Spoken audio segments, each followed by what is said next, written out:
Assalamualaikum dan salam hormat. Bersama saya Emran Azmi Rosli dalam Berita Pagi Sabah edisi Sabtu 19 Disember 2020.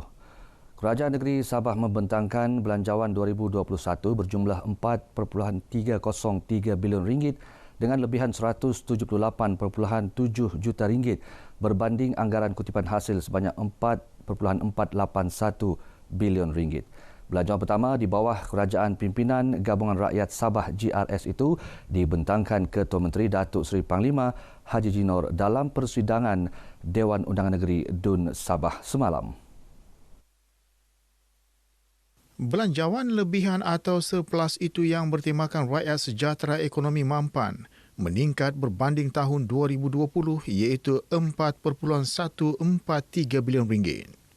Anggaran hasil ini diunjurkan meningkat sebanyak 7% atau sebanyak ringgit Malaysia 289.54 juta berbanding dengan anggaran tahun semasa berjumlah ringgit Malaysia 4.192.42 juta. Peningkatan hasil ini adalah kerana wujudnya sumber hasil baru daripada kutipan cukai jualan negeri. Antara yang diberi tumpuan ialah kesejahteraan rakyat dengan peruntukan 200 juta ringgit untuk bantuan dan inisiatif berkaitan COVID-19. Selain itu, sektor pelancongan dengan peruntukan 227.97 juta ringgit bagi merangsang kembali sektor pelancongan negeri yang terkesan akibat pandemik COVID-19. Menurut Datuk Haji G, belanjawan 2021 ini turut menjadi belanjawan pertama Pelan Pembangunan Sabah Maju Jaya 2021-2025. Pelan ini akan dibentangkan pada Januari depan dan akan bergerak seiring dengan wawasan kemakmuran bersama. Sementara itu, penjawat awam negeri turut menerima kabar gembira selepas pengumuman bantuan khas berjumlah RM600 yang akan dibayar pada Januari tahun depan melibatkan peruntukan 8.7 juta ringgit. Persidangan kali ini yang diadakan dengan mematuhi prosedur operasi standard SOP ditetapkan dihadiri semua 73 ahli Dewan Undangan Negeri ADUN Sabah.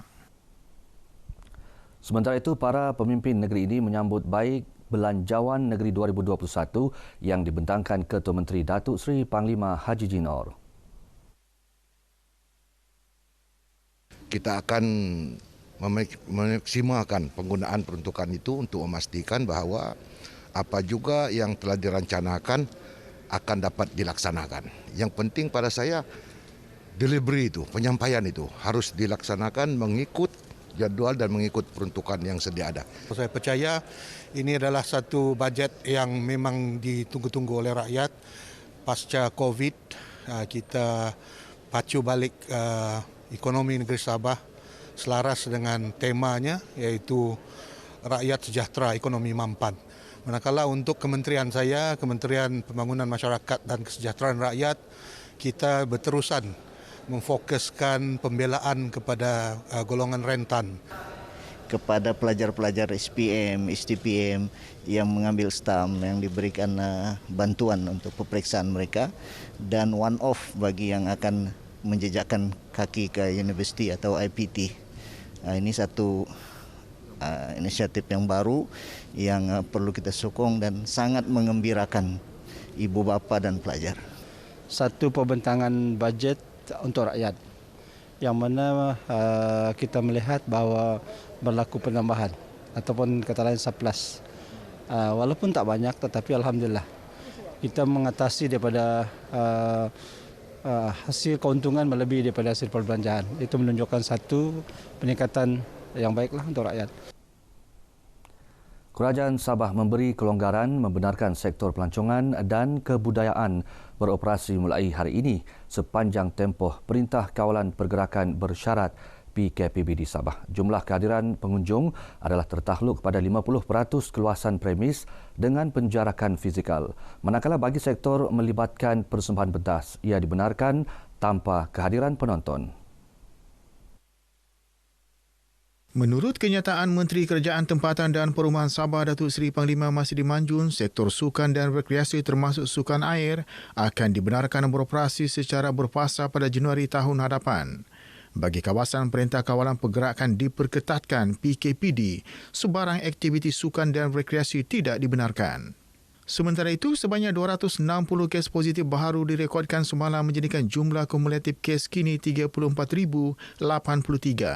Satu kluster baharu turut direkodkan iaitu kluster Sugut di daerah Penampang melibatkan 5 kes baharu menjadikan jumlah kumulatif 26 kes.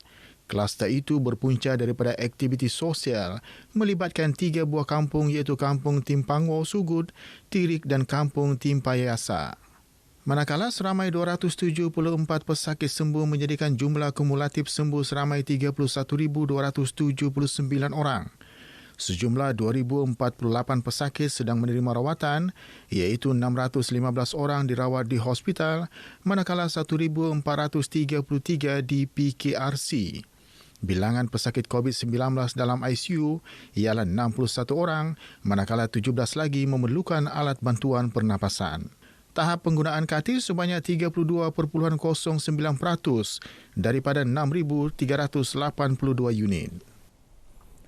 Sabah bakal merangkas satu pelan tindakan untuk menambah baik sistem operasi pelabuhan sedia ada di negeri ini.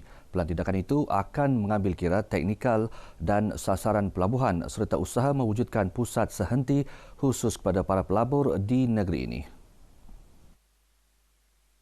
Timbalan Ketua Menteri 1 Datuk Seri Bung Mokhtar Wading berkata ia telah dipersetujui Ketua Menteri Datuk Seri Panglima Haji Jinor untuk menarik lebih banyak pelabur selain memudahkan urusan pelaburan mereka di Sabah. Jelas beliau yang juga Menteri Kerja Raya Sabah, plan tindakan itu penting bagi mengoptimumkan keupayaan kesemua pelabuhan di Sabah.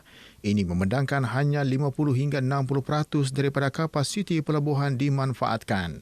That is the problem yang kita mau lihat sebagai satu puncak kenapa port kita kurang mendapat sambutan daripada negara-negara luar sebab kita ada sistem yang tidak kena.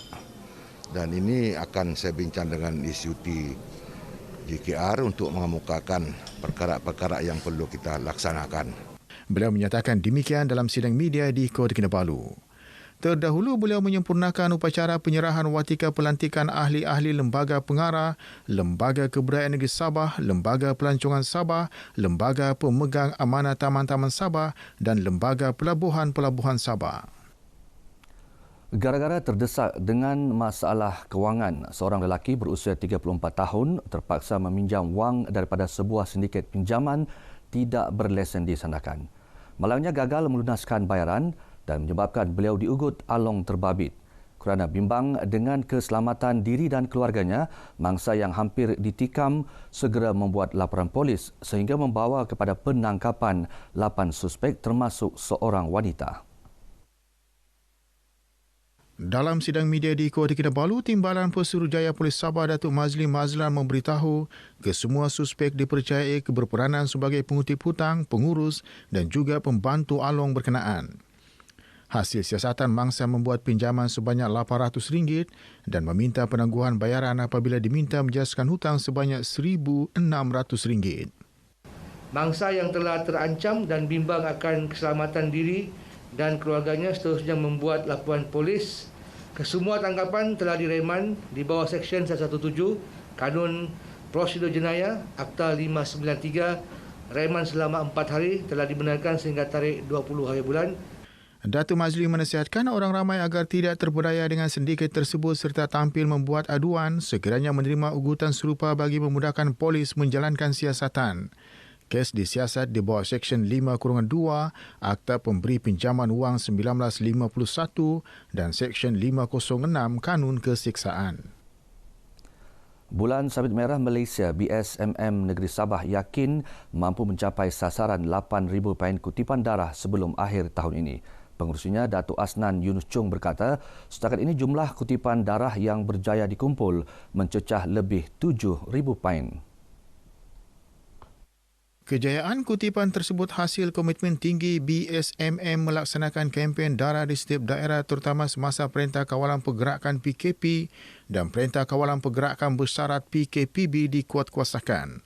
Kita tidak buat blood donation ini di hospital, memandangkan rakyat masih ragu-ragu untuk ke hospital, memandangkan hospital ini tempat memanglah yang tempat jangkitan dan sebagainya kan. Jadi kita buat di luar, seperti di ibu pejabat kami, di supermarket dan di dewan-dewan. Dan ini dapat sambutan ada baik sedikit daripada hospital lah. Kalau hospital orang ragu-ragu. Datuk Asnan ditemui RTM selepas mengagihkan 300 bantuan bakul makanan kepada Malim Gunung di Kundasang Ranau. Menurut beliau, kempen derma darah ini akan terus dipergiat dengan kerjasama pelbagai pihak termasuk Kompleks Beli Belah bagi membantu menampung keperluan unit tabung darah di hospital-hospital negeri ini. Dianggarkan lebih 600 pain darah diperlukan pihak hospital bagi menampung keperluan pesakit thalassemia yang memerlukan transfusi darah sekurang-kurangnya 2 kali sebulan, mangsa kemalangan jalan raya dan wanita bersalin. Sebanyak 800 pain darah disasarkan sempena program kempen derma darah 2020 anjuran Persatuan Kebajikan Cina Sabah. Program selama 3 hari itu diadakan di Kompleks Karamunsing dari 9 pagi hingga 6 petang bermula semalam hingga esok. Bercakap kepada RTM, pengurusi Persatuan Kebajikan Cina Sabah Benedikte berkata, kempen bertujuan membantu keperluan tabung darah hospital yang kekurangan darah sekaligus membantu kanak-kanak thalassemia yang memerlukan darah setiap bulan. Justru Benedikt meminta rakyat di negeri ini tampil menerima darah selain berpeluang melakukan pemeriksaan kesihatan diri menerusi program berkenaan. Hospital sangat kekurangan darah. So kami mengharap semua ramai rakyat jelata dapat menyumbangkan sedikit darah untuk menolong orang dan juga menyelamatkan orang yang memerlukan itu darah. Kempen tersebut dianjurkan dengan kerjasama Hospital Queen Elizabeth II, Hospital Wanita dan Kanak-kanak Sabah dan Persatuan Bulan Sabit Merah. Baik saudara, sekian berita pagi Sabah. Jangan lalai, terus waspada. Pandemik COVID-19 belum berakhir. Saya Emran Azmi Rosli. Assalamualaikum dan salam hormat.